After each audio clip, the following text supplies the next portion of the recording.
और अब खबरें तफसील से। उद्धव ठाकरे हुकूमत की अर्जी पर सुप्रीम कोर्ट में समाअत। उद्धव ठाकरे हुकूमत ने फ्लोर टेस्ट के फैसले को किया चैलेंज। इस वक्त की अहम खबर। और इस वक्त वहां कोर्ट से जो खबरें आ रही है, उद्धव की जानिब से अभिषेक मनु सिंघवी ने बहस की है। स्पीकर के फैसले से पहले वोटिंग नहीं होनी चाहिए, सिंघवी ने यह कहा है। इनके फैसले के बाद ऐवान की अरकान की तादाद तब्दील होगी। सिंघवी ने यह भी कहा कि सुप्रीम कोर्ट ने कहा कि नाअहली का मामला अदालत में ज़ेर समाअत है, जिस पर हम फैसला करेंगे कि नोटिस सही है या नहीं, लेकिन इससे फ्लोर टेस्ट कैसे मुतासिर हो रहा है, यह सुप्रीम कोर्ट ने पूछा। तो अभिषेक मनु सिंघवी ने कई हवाले दिए। और अहम खबर, उद्धव काबीना की इधर मीटिंग जारी है। दूसरी तरफ एक तरफ तो सुप्रीम कोर्ट में बहस हो रही है और दूसरी तरफ कई मामलों पर यहां तबादला ख्याल हो रहा है। उद्धव ठाकरे काबीना की मीटिंग में औरंगाबाद का नाम किया गया संभाजी नगर, ये इस मीटिंग की एक अहम बात। उस्मानाबाद का धाराशिव नाम रखा गया है। तो इस तरह से ये काबीना के अहम कुछ फैसले हैं जो इस वक्त उद्धव काबीना ने लिए हैं। काबीना की मीटिंग जारी, उसमें ये खबर सामने आ रही है। उद्धव काबीना की मीटिंग में ये फैसले लिए गए हैं। पहला फैसला जो है कई मामलों पर हुआ है, कई मामलों पर हो रहा है तबादला ख्याल, अब भी जारी है तबादला ख्याल। और इसी बीच ये खबर आ रही है कि औरंगाबाद का नाम किया गया है संभाजी नगर। औरंगाबाद का नाम संभाजी नगर किया गया है। बहुत पहले से इस तरह की खबरें थी और उद्धव काबीना की मीटिंग से ये बात सामने आ रही है कि औरंगाबाद का नाम तब्दील किया गया है। कई मामलों पर तबादला ख्याल हो रहा है। तो क्या ये समझा जाए कि उद्धव की जो काबीना मीटिंग जारी है, इस पर एक तरह का दबाव है और ये जो मांग थी कि औरंगाबाद का नाम तब्दील किया जाए, कई बार ये मांग उछली थी, फिर ये बात जो है ठंडे बस्ते में भी चली गई थी। लेकिन अब एक ऐसे मौके पर जब सरकार की जो मियाद है उसको लेकर एक जो है सवाल है, इस बीच ये फैसला मीटिंग में लिया जाना कि औरंगाबाद का नाम जो है वो संभाजी नगर होगा या कुछ और। तो ऐसे कई फैसले हैं जिससे ये ऐसा लग रहा है कि कहीं ना कहीं जो एकनाथ शिंदे ने जो आवाज़ बुलंद की थी कि हम जो हिंदुत्व है उसे पार्टी भूलती चली जा रही है और हम उसका जो है झंडा उठाएंगे और हम ही असल शिव सैनिक है, जो एकनाथ शिंदे की तरफ से ये बातें लगातार कही जा रही थी। तो क्या ये उस दबाव का नतीजा है कि उद्धव काबीना ने अभी काबीना के मीटिंग में ये फैसला दिया है कि उस्मानाबाद का नाम जो है शिव नाम रखा गया है, धाराशिव। तो उद्धव काबीना की मीटिंग भी इस वक्त जारी है और इस वक्त हमारे साथ अमित राय जुड़ चुके हैं मुंबई से। सीनियर जर्नलिस्ट है, हमारे नेटवर्क से जुड़े हैं। अमित, मेरा सवाल आपसे सीधा यही है कि ये जो कुछ हो रहा है, दो चीज़ें इस वक्त सामने आ रही हैं। एक तरफ सुप्रीम कोर्ट में कल जो है वो फ्लोर टेस्ट हो या ना हो उसको लेकर बहस जारी है। दूसरी तरफ ये जो उद्धव काबीना में जो मीटिंग हो रही है, इस मीटिंग में और क्या क्या बातें सामने आ रही हैं? क्या सरकार जो बातें सामने आई हैं कि कुछ शहरों के नाम बदले जाएंगे, इसका फैसला लिया गया, और क्या बातें हैं सामने आ रही मीटिंग से? औरंगाबाद का नाम संभाजी नगर में रखा गया है, उस्मानाबाद का नाम धाराशिव होगा। उद्धव कैबिनेट ने नाम बदलने की मंजूरी दी है और नवी मुंबई अंतर्राष्ट्रीय हवाई अड्डे का नाम डीवाई पाटिल जो है किया गया है। अब एक चीज मैं आपको बता दूं कि ठाकरे सरकार की आज की कैबिनेट मीटिंग में जो है नामकरण राजनीति हुई है, बड़ा फैसला लिया गया औरंगाबाद को लेकर। और इस नाम को लेकर पिछले कई सालों की डिमांड थी, लेकिन इस पर फैसला आज हुआ है। ये दिखाने की कोशिश की गई यहाँ पर कि हिंदुत्व को जो है वो हम हिंदुत्व पे अभी भी टिके हुए हैं, यानी कल को अगर सरकार गिर जाती है तो इनका साफ जवाब ये कहना है कि हिंदुत्व से समझौता नहीं होगा। जबकि मैं आपको बताऊं कि पिछले 2-2.5 साल से जो है यहाँ पर इसका नाम बदलने की कोशिश जो है की जा रही थी, लेकिन सरकार जो है इसको मान्यता नहीं दे रही थी। लेकिन आज अचानक जो है उन्होंने मान्यता दे दी और खबर हमारी ये भी आ रही है कि कांग्रेस और एनसीपी जो है उन्होंने जो है इस प्रस्ताव से दुखी थे। एक चीज मैं आपको और बता दूं यहाँ पे कि उद्धव ठाकरे ने साफ तौर पे कहा है कि जिन्होंने धोखा दिया उनकी वजह से जो है ऐसे हालात जो बने हैं। कैबिनेट सदस्यों को उद्धव ने जो है धन्यवाद कहा है मीटिंग के अंदर, मैं आपको बता दूं कि उन्होंने धन्यवाद कहा है और ये कहा कि हमारे अपने लोगों ने धोखा दिया। यानी कैबिनेट मीटिंग में मंत्रियों को संबोधित करते हुए जो है ये सारी बातें जो की गई हैं। कैबिनेट सदस्यों को उद्धव ने धन्यवाद भी कहा है, जिन्होंने धोखा दिया उनकी वजह से ऐसे हालात बने हैं। जी, तो क्या अमित, ये समझा जाए कि उद्धव सरकार की, उद्धव काबीना की जो जो फैसले अभी है, क्या इससे ये माने निकाला जाए कि शायद एहसास ऐसा हो रहा है कि सरकार की अब उम्र ज्यादा लंबी नहीं है? देखिए, ये नंबर्स का खेल है। आंकड़े सचमुच कहा जाए इस वक्त तो शिंदे ग्रुप के अंदर है आंकड़े कम है उद्धव ठाकरे का। यही तो कोशिश की जा रही है, किसी तरह फ्लोर टेस्ट को टाला जाए, पहले 16 विधायकों को आयोग किया जाए ताकि उनकी संख्या जो है कम हो सके। इसी पे लगातार बहस चल रही है, क्योंकि अगर कल फ्लोर टेस्ट हुआ तो निश्चित तौर पे कह सकते हैं कि आंकड़ों के हिसाब से जो हमारे सामने जो अंक गणित दिख रही है, उसमें उद्धव ठाकरे खेमा जो है वो कमजोर दिखाई दे रहा है और शिंदे ग्रुप जो है वो मजबूत दिखाई दे रहा है। जी, हालांकि अभी तक वहां से इस बारे में कोई अपडेट अभी बहस जारी ही है क्या अमित, जहां तक जानकारी अभी मिल रही है? देखिए, सुप्रीम कोर्ट में जो है बहस जारी है। अभी जो है मैं आपको बताऊं कि उद्धव ठाकरे के जो वकील थे अभिषेक मनु सिंघवी, उन्होंने अपना पक्ष रखा और इस समय मैं आपको बताऊं एनके कौल जो है वो अपना पक्ष रख रहे हैं। जो शिंदे के वकीलों का साफ तौर पे कहना है कि फ्लोर टेस्ट में देरी जो है वो नहीं होनी चाहिए। यहाँ पे उन्होंने बड़ी दलील दी है। उनका ये कहना है कि जवाबदेही तय करने का तरीका जो है वो सदन में ही है और लंबित केस जो है कभी फ्लोर टेस्ट नहीं रोक सकते। यानी फ्लोर टेस्ट होना चाहिए और ये अदालत के हस्तक्षेप का सवाल जो है वो नहीं है। और अयोग्यता का मामला फ्लोर टेस्ट से अलग, यानी अयोग्यता अलग मामला है, फ्लोर टेस्ट अलग मामला है। तो फ्लोर टेस्ट में देरी नहीं होनी चाहिए, एनके कौल कह रहे हैं जो एकनाथ शिंदे के वकील हैं। ठीक है, बहुत शुक्रिया आपका अमित राय जी इस बारे में मजीद जानकारी देने के लिए।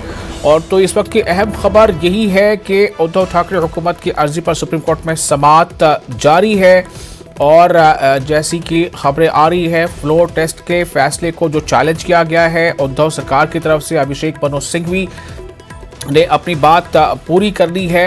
उन्होंने कहा है कि स्पीकर के फैसले से पहले फ्लोर टेस्ट नहीं होना चाहिए। उन्होंने इस बात का भी हवाला दिया है कि एनसीपी के 2 जो अरकान असेंबली हैं वो कोविड पॉजिटिव हैं और कांग्रेस के बारे में बताया है कि 2 जो उनके मेंबर असेंबली हैं वो विदेश में हैं। तो इतनी जल्दी क्या है, ये अभिषेक मनु सिंघवी ने अपनी तरफ से ये बात रखी है।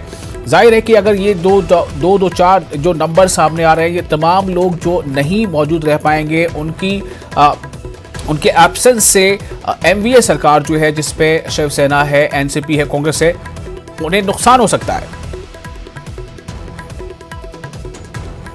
और इस पूरे मामले पर बातचीत के लिए हमारे साथ विनीत जुड़ चुके हैं। विनीत, क्या ताजा जानकारी मिल पा रही है इस वक्त?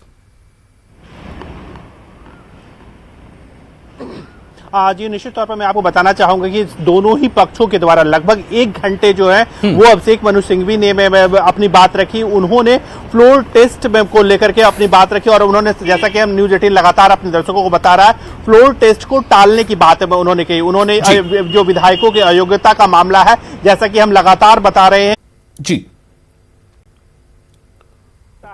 उसकी उन्होंने दलील दी है, क्योंकि राज्यपाल के पास जो अपनी शक्तियां हैं उसमें कुछ ऐसी शक्तियां हैं जिसमें वो अपने विवेक से फैसले लेते हैं और इसी का हवाला देते हुए उन्होंने फ्लोर टेस्ट की बात की थी। इसी के साथ ही साथ मैं आपको बताना चाहूंगा कि शिंदे के जो वकील हैं कौल, उनका यह भी कहना है कि इतिहास में उन्होंने यह भी कहा कि कभी भी ऐसा नहीं किया गया कि फ्लोर टेस्ट को जो है वो टाल दिया गया। उनका यह साफ तौर पर कहना था कि फ्लोर टेस्ट को या तो उसी दिन करवाया गया, उस समय तक में करवा दिया गया जिस समय का उदाहरण जो है वो राज्यपाल ने दिया हो, या फिर उसके पहले करवाया गया। तो निश्चित तौर पर जो शिंदे के वकील हैं वो यह चाह रहे हैं कि फ्लोर टेस्ट की जो बात है वो यहाँ पर वो जो है वो जल्द से जल्द हो जाए और राज्यपाल ने जो समयावधि दी है उसके तहत जो है वो फ्लोर टेस्ट में करवा लिया जाए। वहीं पर अभिषेक मनु सिंघवी जो है वो अपना में तर्क दे रहे हैं। वो उत्तराखंड में जो जिस तरह से हरीश रावत की जब सरकार थी उस वक्त के जो हालात थे उसका वो हवाला दे रहे हैं। इसके साथ ही साथ कुछ दिन पहले जब शिवराज सिंह चौहान ने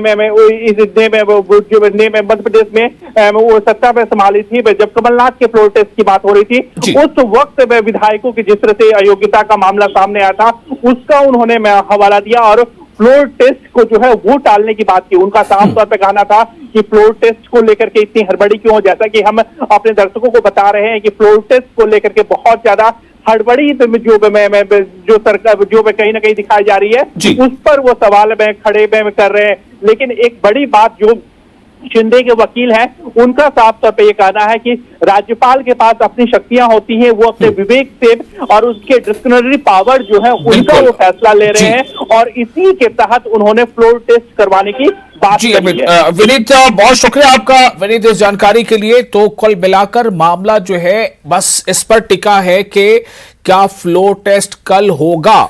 अगर सुप्रीम कोर्ट में आज समाअत के दौरान सुप्रीम कोर्ट अपना कोई फैसला तय हो पाएगा। और महाराष्ट्र हुकूमत की जानिब से अभिषेक मनु सिंघवी ने बहुत सारे दलाइल दिए। उन दलाइल में सबसे बड़ी बात उन्होंने ये कही है कि इतनी जल्दी क्या है, और कई उन्होंने मामले दिए हैं कि इससे पहले मध्य प्रदेश में इससे पहले एक बार क्या कुछ हुआ था। साथ ही ये भी कहा है कि जो सरकार की तरफ से जो 4 ऐसे एमएलए हैं जो इस वक्त नहीं आ सकते हैं, वो कोविड पॉजिटिव हैं, उनकी मौजूदगी मशकूक है, नहीं आ सकते। 2 ऐसे एमएलए हैं कांग्रेस की तरफ से जो इस वक्त गैर मुल्क में है किसी दौरे के तहत। तो इसमें इतनी जल्दी क्या है। और साथ ही साथ सवाल इस बात को लेकर उठ रहा है कि जब जो डिसेबिलिटी वाला जो मामला है वो अभी ज़ेर समाअत है, तो क्या इसे रोका नहीं जा सकता। जबकि जो क्वेश्चन कॉल हैं, जो एकनाथ शिंदे की तरफ से जो वकील हैं, वो इस बात पर कोशिश कर रहे हैं, वो इस बात को लेकर अदालत के सामने अपनी बात रख रहे हैं कि किसी भी सूरत में जो फ्लोर टेस्ट है वो हो जाना चाहिए, उसे रोका नहीं जाना चाहिए। अब ये दोनों तरफ से, यानी कि सरकार की तरफ से जो दलीलें हो सकती थी, अभिषेक मनु सिंघवी ने दलीलें दी हैं, अपनी बहस पूरी कर ली है। अब शिंदे ग्रुप के वकील ने जो है वो दलाइल देना शुरू किए हैं। अब ये इस बात पर मुनसिर है कि सुप्रीम कोर्ट में जो जजेस हैं वो इस दोनों के बहस के बाद क्या फैसला लेते हैं। दूसरी तरफ जो हमने आपको कुछ देर पहले बताया कि जो महाराष्ट्र के उद्धव काबीना जो है उसने अभी वहां वो मीटिंग जारी है, उस काबीना मीटिंग में ऐसे फैसले लिए गए जिससे ऐसा लग रहा है कि शिवसेना जो मौजूदा जो अभी उद्धव ठाकरे सीएम है, उनका जो काबीना है उन्होंने ऐसे फैसले लिए हैं जो ये बता रहे हैं कि कहीं ना कहीं उन पर एक दबाव है। और उन्होंने ये फैसला ले लिया है कि औरंगाबाद का नाम तब्दील किया जाएगा, उसका नाम संभाजी नगर होगा। ये काबीना में फैसला ले लिया गया है काबीना की मीटिंग में। दूसरा, उस्मानाबाद का नाम तब्दील किया जाएगा और उसका नाम होगा धाराशिव। ये 2 अहम जानकारी अभी वहां से आ रही है जो उद्धव काबीना की मीटिंग चल रही है उससे। तो कुछ देर की बात है जिससे ये फैसला सामने आएगा कि कल होगा फ्लोर टेस्ट या नहीं होगा। अगर कल फ्लोर टेस्ट होता है तो जो मौजूदा हालात हैं, ऐसा लगता है कि नंबर्स के मामले में उद्धव ठाकरे का जो खेमा है वो कमजोर पड़ सकता है। उसके लिए बड़े मुश्किल वाले हालात सामने आ सकते हैं, जबकि एकनाथ शिंदे का जो ग्रुप है उसकी पोजीशन मजबूत हो सकती है। लेकिन सवाल इसी बात को लेकर है कि सुप्रीम कोर्ट आज जो भी फैसला देगा ये आने वाले वक्त के लिए एक नजीर बनेगा कि ऐसे हालात में किया क्या जाना चाहिए। सुप्रीम कोर्ट में महाराष्ट्र सरकार की तरफ से दलीलें पेश कर चुके हैं अभिषेक मनु सिंघवी, और दूसरी तरफ उनकी दलीलें और उनकी बहस पूरी होने के बाद अब किशन कौल जो एकनाथ शिंदे की तरफ से वकील हैं वो अपनी बहस जारी रखे हुए हैं, वो अपनी तरफ से बातें रख रहे हैं सुप्रीम कोर्ट के जजेस के सामने।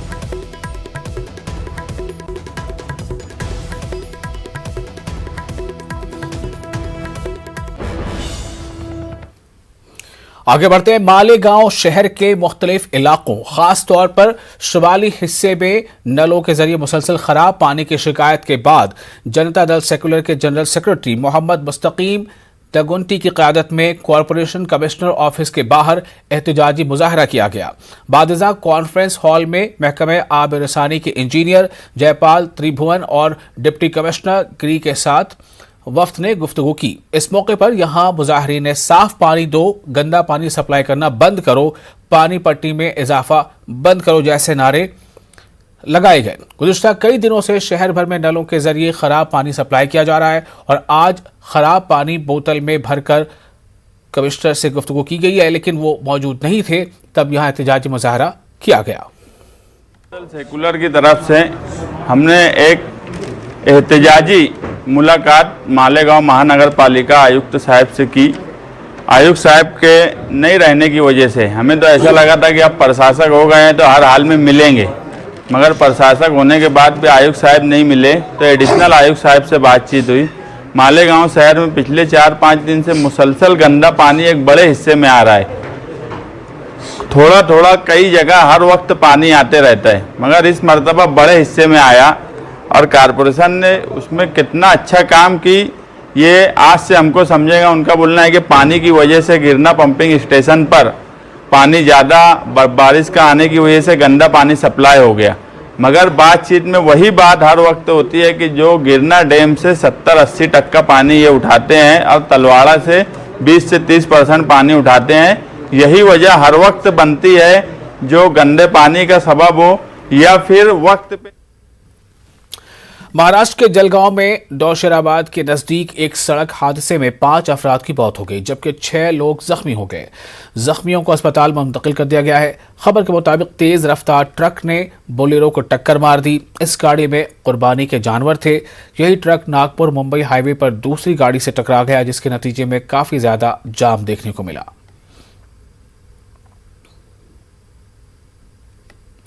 महाराष्ट्र के वाशिम जिले में एक उर्दू मीडियम स्कूल के हेडमास्टर को मुश्तबा तौर से रिश्वत मांगने के इल्जाम में एंटी करप्शन ब्यूरो ने गिरफ्तार किया है। मालेगांव में वाक़ा उर्दू स्कूल के एक मुलाजिम ने हेडमास्टर से इंश्योरेंस के लिए मेडिकल रिपोर्ट पर दस्तखत करने की गुजारिश की थी, ताहम हेडमास्टर ने इसके लिए 2500 रुपए की रिश्वत मांगी, जिसके बाद मुलाजिम की शिकायत पर उसे गिरफ्तार कर लिया गया।